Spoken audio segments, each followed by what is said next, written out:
Hey everybody, welcome to the next episode of the Strand Tennis Center podcast, filled with tips, advice, tennis, not tennis, just life advice too, whatever you need. Like it on YouTube, share it on the podcast as well. Thank you. I was going to do a couple of minutes on Djokovic here. Look, so obviously we're in a tennis club. You hear thousands different of opinions, and the issue here is, I think both sides look wrong. I think the Australian Open has rules. I get it. The Australian Open has rules. I understand it. But I think there should have been better communication, obviously, with the Australian Open. They shouldn't have let him into Melbourne, and then the feds get in, and the state says it's okay, and then the federal government says no. Like, they kind of messed with him and dicked him around. They shouldn't have done that. But then Djokovic, and this is the reason why Djokovic is like the hated guy.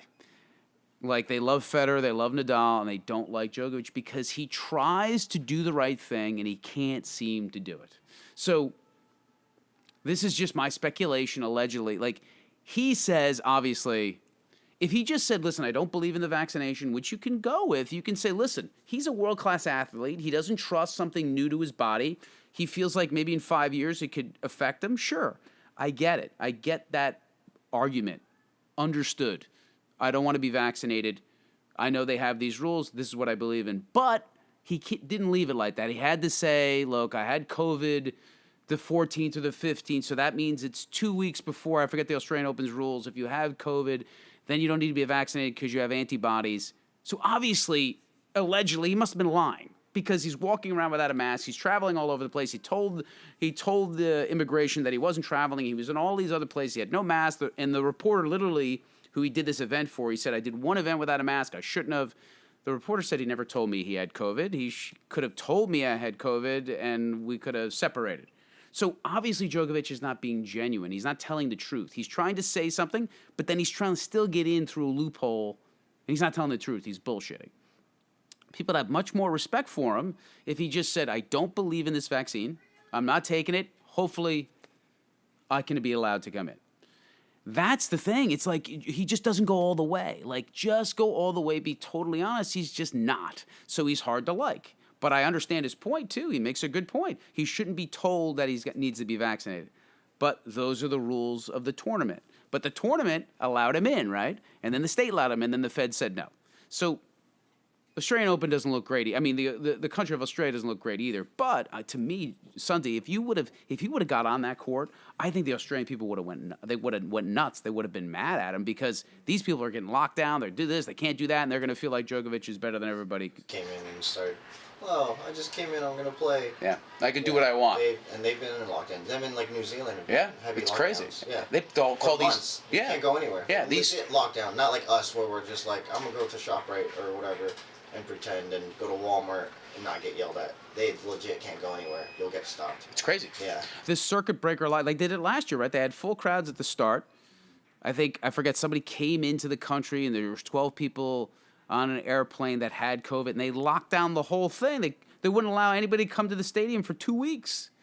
And that's people that were just confined to the airport. I mean, they're really serious. I mean, Australia's always been serious about things coming into the country, fruits, anything. Like, they're very, very serious about it. So that's their stance. I get it. It's serious stuff. But now they don't know if Djokovic is going to play the French, right? Because the French Open, France just passed. You have to be vaccinated to get into the country. Who knows what's going to happen? Who knows? That's another debate you should comment and see if Djokovic is going to give in and get vaccinated. I mean, what do you think? They're not going to let him in. Why would they let him in? I mean, So you think he's going to get vaccinated then? You think he might fake it somehow? I don't know. He's too big. He's too big a star. How is he going to fake it? I don't know. What is he going to do? Get a little card that says you're vaccinated. Just literally a card that has numbers on it. Yeah, I get it. If you're a local person at the five and dime, maybe, but he's Novak Djokovic. It's going to be tough. I don't know. I don't know the answer to that. I think, but then Australia banned him for 3 years. We'll see if he appeals, right? So for 3 years. So, this guy who's trying to get 21 owns the Australian Opens, won it 9 times. And if he's banned for fully 3 years, that's a big deal because now he's what? I don't even know. Was he? Nadal's 35. I think Djokovic was 34. I should know this, but that's a big deal. But that's my take on it, right? And no, I mean, it's amazing. Like, the ironic part about it, Novak plays the U.S. Open. They finally cheer for him, and he cries his eyes out, and he can't handle it. Like, he just, I don't know what the insecure, like, the guy has got 20 slams. He's going to be arguably one of the greatest players, and he just can't seem to, like, I don't know. He can't get. It's because deep down, nobody likes him, and that's what bothers him. He knows that we like him because he's doing something amazing, but deep down, the original people that when he grew up, like Rick grew up watching him, we still don't like him. We still think he's a dick. That's why. He knows that deep down we all still think he's a dick. You see, but the problem is, and this is what one of our actually employees said, like Nick Kyrgios, right? He's a dick. But he acts like a dick, and he behaves like a dick. He doesn't try to act nice and then be a dick. Novak is a dick, like what people think he is, and he tries to act like this nice guy, and then he looks like a phony.